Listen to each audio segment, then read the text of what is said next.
ನಮಸ್ಕಾರ ಎಲ್ಲರಿಗೂ. ಈ ಒಂದು ವಿಡಿಯೋದಲ್ಲಿ ಈ ಸ್ವತ್ತು ಅಥವಾ ಈ ಖಾತಾವನ್ನು ಮಾಡಿಸೋದು ಯಾವ ರೀತಿ ಮತ್ತು ಏನೆಲ್ಲ ಡಾಕ್ಯುಮೆಂಟ್ ಬೇಕಾಗುತ್ತೆ, ಎಷ್ಟು ಅಮೌಂಟ್ ಖರ್ಚಾಗುತ್ತೆ ಮತ್ತು ಈ ಖಾತಾ ಮಾಡೋದಕ್ಕೆ ಮತ್ತೊಂದು ಸರ್ಕಾರದ ವತಿಯಿಂದ ಅಪ್ಡೇಟ್ ಬಂದಿದೆ.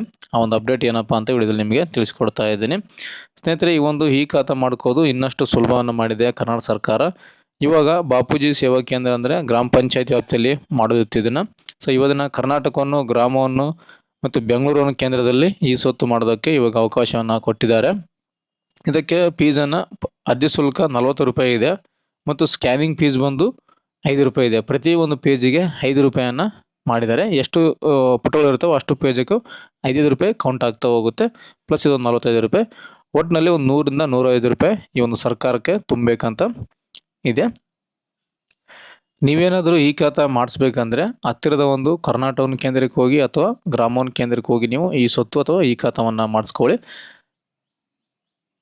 ಮತ್ತು ಇನ್ನೂ ಹೆಚ್ಚಿನ ಮಾಹಿತಿ ಬೇಕು ಅಂದರೆ ಇಲ್ಲಿ ಏನು ಕೊಟ್ಟಿದ್ದಾರೆ ನೋಡಿ, ಸಹಾಯವಾಣಿ ಸಂಖ್ಯೆ. ಈ ಒಂದು ಸಹಾಯವಾಣಿ ಸಂಖ್ಯೆಗೆ ನೀವು ಮಾತನಾಡಿ ಹೆಚ್ಚಿನ ಮಾಹಿತಿಯನ್ನು ಪಡ್ಕೊಳ್ಳಿ. ಈ ಖಾತಾ ಯಾವ ರೀತಿ ಮಾಡಿಸೋದು, ಏನೋ ಡಾಕ್ಯುಮೆಂಟ್ ಬೇಕು, ಯಾವ ರೀತಿ ಅಂತ ಈ ಒಂದು ನಂಬರಿಗೆ ಕರೆ ಮಾಡಿದರೆ ನೀವು ಅವ್ರು ಹೆಚ್ಚಿನ ಮಾಹಿತಿಯನ್ನು ಕೊಡ್ತಾರೆ. ಮತ್ತು ನಾನು ಕೂಡ ಒಂದು ವಿಡಿಯೋ ಕೂಡ ಮಾಡ್ತೇನೆ. ಈ ಒಂದು ಕರ್ನಾಟಕವನ್ನು ಅಥವಾ ಗ್ರಾಮೋನ್ ಕೇಂದ್ರದಲ್ಲಿ ಯಾವ ರೀತಿ ಈ ಸ್ವತ್ತು ಅಥವಾ ಈ ಖಾತಾ ಮಾಡ್ಕೊಳ್ಳೋದು ಯಾವ ರೀತಿ ಅಂತ ತಿಳಿಸ್ಕೊಡ್ತೀನಿ. ಅದನ್ನು ನೋಡಿಕೊಂಡು ನೀವೇ ಮುಂಬರುವ ದಿನಗಳಲ್ಲಿ ಈ ಒಂದು ಸಿಟಿಜನ್ ನಾರ್ಮಲ್ ಆಗಿನಲ್ಲಿ ಕೂಡ ಈ ಖಾತಾ ಮಾಡ್ಕೋಕ್ಕೆ ಅವಕಾಶವನ್ನು ಕೊಡ್ತೀವಿ ಅಂತ ಹೇಳಿದ್ದಾರೆ. ಸದ್ಯಕ್ಕೆ ಈ ಒಂದು ಕರ್ನಾಟಕವನ್ನು, ಗ್ರಾಮವನ್ನು ಬೆಂಗಳೂರಿನಲ್ಲಿ ಮಾತ್ರ ಕೊಟ್ಟಿದ್ದಾರೆ ಮತ್ತು ಗ್ರಾಮ ಪಂಚಾಯತ್ ವ್ಯಾಪ್ತಿಯಲ್ಲಿ ಕೂಡ ಮಾಡ್ಕೋಕ್ಕೆ ಅವಕಾಶ ಇದೆ. ಇವಾಗ ಈ ಖಾತಾ ಮಾಡೋದಕ್ಕೆ ಏನೆಲ್ಲ ಡಾಕ್ಯುಮೆಂಟ್ ಬೇಕಂತ ಒಂದೊಂದಾಗಿ ನಿಮಗೆ ಹೇಳ್ತಾ ಹೋಗ್ತೀನಿ. ಸ್ನೇಹಿತರ ಬಗ್ಗೆ ನೋಡ್ತಾ ಇದ್ದೀರಾ, ಈ ಖಾತಾ ಮಾಡೋದಕ್ಕೆ ಏನೆಲ್ಲ ಡಾಕ್ಯುಮೆಂಟ್ ಬೇಕಂತ. ಮೊದಲಿಗೆ ಆಸ್ತಿ ದಾಖಲೆ ಬೇಕಾಗುತ್ತೆ. ಪ್ರೆಸೆಂಟ್ ಯಾರ ಹೆಸರಲ್ಲಿ ಇದೆ ಈ ಒಂದು ಪ್ಲಾಟು ಅಥವಾ ಮನೆ ಯಾರ ಹೆಸರಲ್ಲಿ ಇರುತ್ತೆ ಅವರ ಅಥವಾ ಒಂದು ದಾಖಲಾತಿ ಬೇಕು.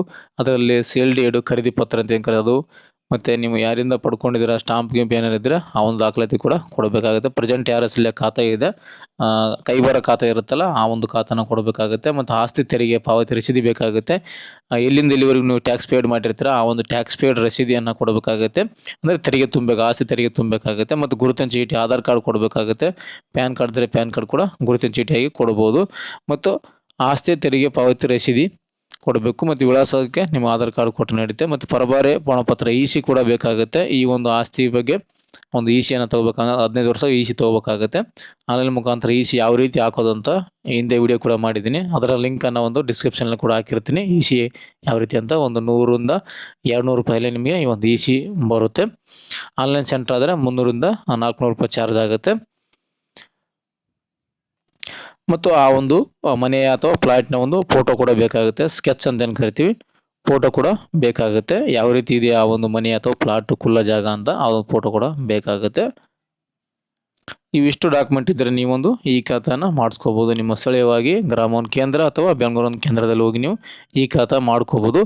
ಈ ಖಾತಾ ಮಾಡೋದು ಇತ್ತೀಚಿನ ದಿನ ಒಂದು 2-3 ದಿನದಿಂದ ಈ ಒಂದು ಆನ್ಲೈನ್ ಕೊಟ್ಟಿದ್ದಾರೆ. ಸೊ ಅದನ್ನು ಯಾವ ರೀತಿ ಮಾಡೋದು ಅಂತ ಒಂದು ವಿಡಿಯೋ ಕೂಡ ಮಾಡ್ತೀನಿ. ನಿಮ್ಗೆ ಐಡಿಯಾ ಬರುತ್ತೆ ಯಾವ ರೀತಿ ಆನ್ಲೈನ್ ಮಾಡ್ಕೋಬೋದು ಅಂತ. ಇನ್ನು ಹೆಚ್ಚಿನ ಮಾಹಿತಿ ಬೇಕು ಅಂದರೆ ಇಲ್ಲಿ ಇದೆ ನಂಬರು, ಈಗ ಕಾಣ್ತಾ ಇರೋ ನಂಬರ್ಗೆ ನೀವು ಕರೆ ಮಾಡಿ ಹೆಚ್ಚಿನ ಮಾಹಿತಿಯನ್ನು ಪಡ್ಕೋಬೋದು. ಈ ಸ್ವತ್ತು ಬಗ್ಗೆ ಅಥವಾ ಈ ಖಾತಾ ಬಗ್ಗೆ ಏನೇ ಕ್ವಶನ್ ಇರಲಿ, ಏನೇ ಡೌಟ್ಸ್ ಇರಲಿ, ಈ ಒಂದು ನಂಬರ್ಗೆ ಕರೆ ಮಾಡಿ ಮಾಹಿತಿಯನ್ನು ಪಡ್ಕೊಳ್ಳಿ. ಹೆಚ್ಚಿನ ಮಾಹಿತಿ ಕೂಡ ಡಿಸ್ಕ್ರಿಪ್ಷನಲ್ಲಿ ಕೂಡ ಹಾಕಿರ್ತೀನಿ, ನೋಡ್ಕೊಳ್ಳಿ.